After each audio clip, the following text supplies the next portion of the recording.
శ్రీ సాయి సచ్చరిత్రము 4వ అధ్యాయం. భగవద్గీత చతుర్థాయంన 7-8 శ్లోకములందు శ్రీకృష్ణ పరమాత్ముడు ఇట్లు సెలవిచ్చి ఉన్నారు. ధర్మము నశించినప్పుడు, అధర్మము వృద్ధి పొందినప్పుడు నేను అవతరించెదను. సన్మార్గములను రక్షించుటకు, దుర్మార్గాలను శిక్షించుటకు, ధర్మస్థాపన కొరకు యుగయుగములయందు అవతరించెదను. ఇదియే భగవంతుని కర్తవ్య కర్మ. భగవంతుని ప్రతినిధులగు యోగులు, సన్యాసులు అవసరము వచ్చినప్పుడెల్లా అవతరించి ఆ కర్తవ్యమును నిర్వర్తించెదరు. ద్విజులగు బ్రాహ్మణ, క్షత్రియ, వైశ్య జాతుల వారు తమ కర్మలను మానునప్పుడు, శూద్రులు పైజాతుల వారి హక్కులను అపహరించినప్పుడు, మత గురువులను గౌరవించక అవమానించినప్పుడు, ఎవరును మత బోధలను లక్ష్య పెట్టనప్పుడు, ప్రతివాడును గొప్ప పండితుడనను అనుకొనున్నప్పుడు, జనులు నిషిద్ధాహారములు, మద్యపానముల కలవాటు పడినప్పుడు, మతము పేరుతో కాని పనులు చేయునప్పుడు, వేర్వేరు మతముల వారు తమలో తాము కలహించుకున్నప్పుడు, బ్రాహ్మణులు సంధ్యావందనము మానునప్పుడు, సనాతనులు తమ మతాచారములు పాటించినప్పుడు, ప్రజలు ధనధార సంతానములే జీవిత పరమార్థములుగా భావించి మోక్ష మార్గమును మరచునప్పుడు, యోగీశ్వరులు ఉద్భవించి వారి వక్కయ్య కర్మలచే ప్రజలను సవ్య మార్గమున బెట్టి వ్యవహారములు చక్కదిద్దుదురు. వారు దీపస్తంభముల వలె సహాయపడి మనము నడవవలసిన సన్మార్గములను, సత్ప్రవర్తనమును నిర్దేశించెదరు. ఈ విధముగానే నివృత్తి, జ్ఞానదేవు, ముక్తాబాయి, నామదేవు, జనాబాయి, గోనయి, ఏకనాథుడు, తుకారామ, నరహరి, నర్సిబాయి, సజన్కసాయి, సవంతమాలి, రామదాసు మొదలగు గల యోగులను, తందితరులను వేర్వేరు సమయములందుద్భవించి మనకు సవ్యమైన మార్గమును చూపిరి. అట్లే సాయిబాబా కూడా సకలమందు షిరిడి చేరిరి.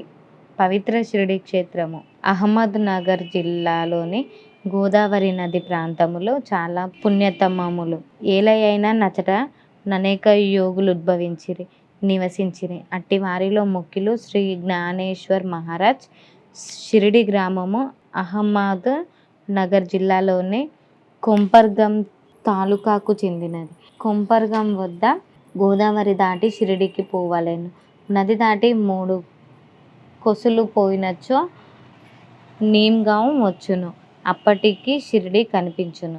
కృష్ణా తీరమందు గల గనగాపురము, నరసింహవాడి, ఔదుంబార్ మొదలుగా గల పుణ్యక్షేత్రముల వలె షిరిడి కూడా గొప్పగా పేరు గాంచినది. పండరీపురమునకు సమీపమున గల మంగళవేడయందు భక్తుడగు దామాజీ సజ్జనగాడ మందు సమర్థ రామదాసు, నర్సోబాచివాడయందు శ్రీ నరసింహ సరస్వతి స్వామివార్లు వర్ధిల్లినట్లే శ్రీ సాయినాథుడు షిరిడిలో వర్ధిల్లి దానిని పవిత్ర మొనార్చెను.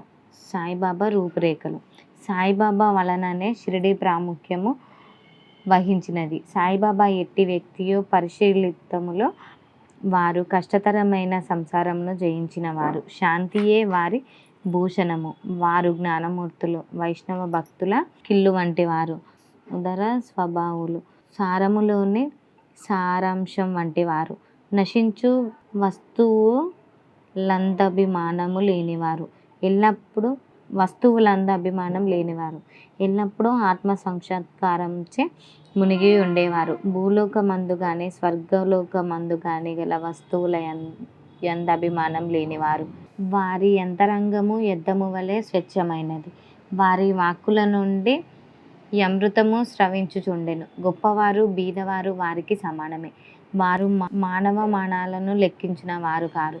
అందరికీ వారు ప్రభువు. వారితో కలిసిమెలిసి ఉండేవారు, ఆటలు గావించేవారు, పాటలను వినుచుండేడివారు. కానీ సమాధి స్థితి నుండి మరలువారు కారు. ఎల్లప్పుడూ అల్లా నామము నుచ్చరించుచుండేవారు.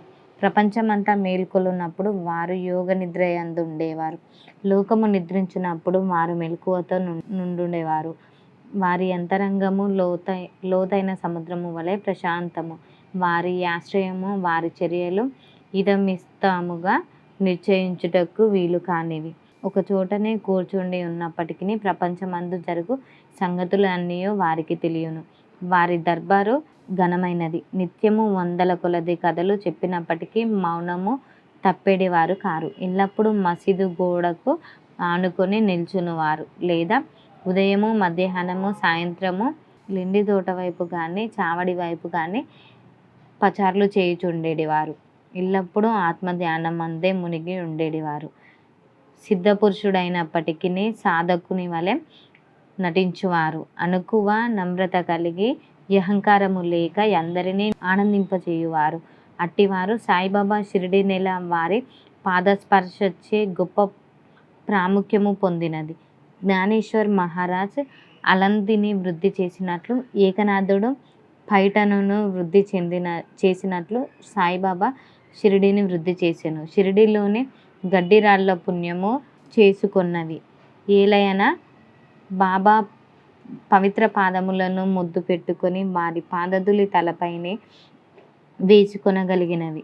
షిరిడి మా వంటి భక్తులకు పండరిపురము, జగన్నాథము, ద్వారక, కాశీ, రామేశ్వరము, బందరీ కేదార్, నాసిక్, త్రయంబకేశ్వరం, ఉజ్జయిని, మహాబలేశ్వరం, గోకర్ణముల వంటిదైనది. షిరిడి సాయిబాబా స్పర్శయే మాకు వేదం పారాయణ మంత్రము. అది మాకు సంసార బంధముల సన్నగిల్ల చేసి ఆత్మ సాక్షాత్కారము సులభ సాధ్యము చేయును. శ్రీ సాయి ధర్మానమే మాకు యోగ సాధనముగా నుండెను. వారి సంభాషణ మా పాపములను తొలగించుచుండెను. త్రివేణి ప్రయాగల స్నానఫలం వారి పాదసేవ వలననే కలుగుచుండేది. వారి పాదోదకము మా కోరికలను నశింపజేయుచుండేది. వారి యజ్ఞ మాకు వేదవాక్కుగా నుండేది. వారి ఊది ప్రసాదము మమ్ము పావనము చేయుచుండెను. వారు మా పాలిట శ్రీకృష్ణుడుగా, శ్రీరాముడుగా నుండి ఉపశమనము కలుగజేయుచుండిరి. వారు మాకు పరబ్రహ్మ స్వరూపమే. వారు ద్వంద్వతీయులు. నిరుత్సాహము కానీ ఉల్లాసము కానీ ఎరుగరు. వారెల్లప్పుడూ సచ్చిదానంద స్వరూపులుగా నుండెడివారు. షిరిడి వారి కేంద్రమైనను వారి లీలలు పంజాబ్, కలకత్తా, ఉత్తర హిందూస్థానము, గుజరాత్, దక్కన్, కన్నడ దేశములలో చూపుచుండిరి. ఇట్లు వారి కీర్తి దూరదేశములకు వ్యాపించగా భక్తులన్ని దేశముల నుండి షిరిడి చేరి వారిని దర్శించి వారి ఆశీర్వాదమును పొందుచుండిరి. వారి దర్శన మాత్రముననే భక్తులు మనములు వెంటనే శాంతి వహించుచుండేటివి. పండరీపురమందు విఠల్ రకుమాయులను దర్శించినచో భక్తులకు కలిగేడి ఆనందము షిరిడిలో దొరుకుచుండేది. ఇది యతిశయోక్తి కాదు. ఈ విషయమును గురించి భక్తుడొకడు చెప్పినది గమనింపుడు. గౌలీరువ అభిప్రాయము. 95 సంవత్సరముల వయసు గల గౌలీరుబ యను భక్తుడు ఒకడు పండరీ యాత్ర ప్రతి సంవత్సరము చేయువాడు. 8 మాసములు పండరీపురమందు, మిగతా 4 మాసములు ఆషాఢము మొదలు కార్తీక మాసం వరకు గంగా నది ఒడ్డునను ఉండేటివాడు. సామాను మోయుటకొక గాడిదను తోడుగా నొక శిశువుని తీసుకొని పోవువాడు. ప్రతి సంవత్సరం పండరీ యాత్ర చేసుకొని షిరిడి సాయిబాబా దర్శనమునకై వచ్చుచుండేటివాడు. అతడు బాబాను మిగులు ప్రేమించువాడు. అతడు బాబా వైపు చూచుడు ఇట్లనుండేవారు: మీరు పండరీనాథుని అవతారమే. అనాథల కొరకు, బీదల కొరకు వెలసిన కారుణ్యమూర్తి. గౌలీరువ విఠోబదేవుని ముసలి భక్తుడు. పండరీ యాత్ర ఎన్నిసార్లు చేసిన మీరు సాయిబాబా పండరీనాథుని అవతారమని నిర్ధారణ పరిచిరి. విఠలదేవుడు దర్శనమిచ్చుట. సాయిబాబాకు భగవద్నామ స్మరణందును సంకీర్తనమందును మిక్కిలి ప్రీతి. వారెప్పుడు అల్లా మాలిక్ అనగా అల్లాయే యజమాని అని అనుచుండెడివారు.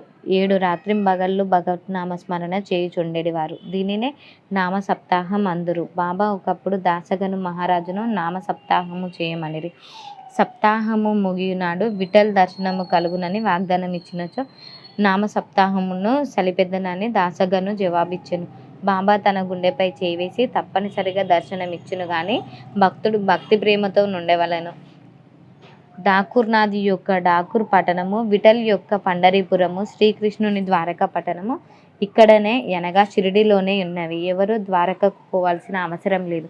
విఠలుడు ఇక్కడనే ఉన్నాడు. భక్తుడు భక్తి ప్రేమలతో కీర్తించినప్పుడు విఠలుడు ఇక్కడనే అవతరించును అనెను. సప్తాహము ముగిసిన పిమ్మట విఠలుడు కింది విధముగా దర్శనమిచ్చెను. స్నానాంతరము కాకా సాహెబ్ దీక్షిత్ ధ్యానములు ముగియునప్పుడు విఠలుడు వారికి కనిపించెను గాక మధ్యాహ్న హారతి కొరకు బాబా యొద్దకు పోగా తేట తెల్లముగా కాకాను బాబా ఇట్లా అడిగాను, విఠల్ పాటిల్ వచ్చినాడా? నీవు వానిని జూచితివా? వాడు మిక్కిలి పారుబోతు, వాడిని దృఢముగా పట్టుకొనుము, ఏమాత్రము అజాగ్రత్తగా నున్నను తప్పించుకొని పారిపోవును. ఇది ఉదయము జరిగెను. మధ్యాహ్నం ఎవడో పటముల నమ్మువాడు 25-30 విఠోబా చిత్ర పటములను అమ్మకమునకు తెచ్చును. ఆ పటము సరిగ్గా కాకా సాహెబ్ ధ్యానములో చూచిన దృశ్యముతో పోలి ఉండెను. దీనిని చూచి బాబా మాటలు జ్ఞాపకము తెచ్చుకొని కాకా సాహెబ్ ఆశ్చర్యానందములో మునిగెను. విఠోబా పటమునొకటి కొని పూజా మందిరంలో నుంచుకొనెను.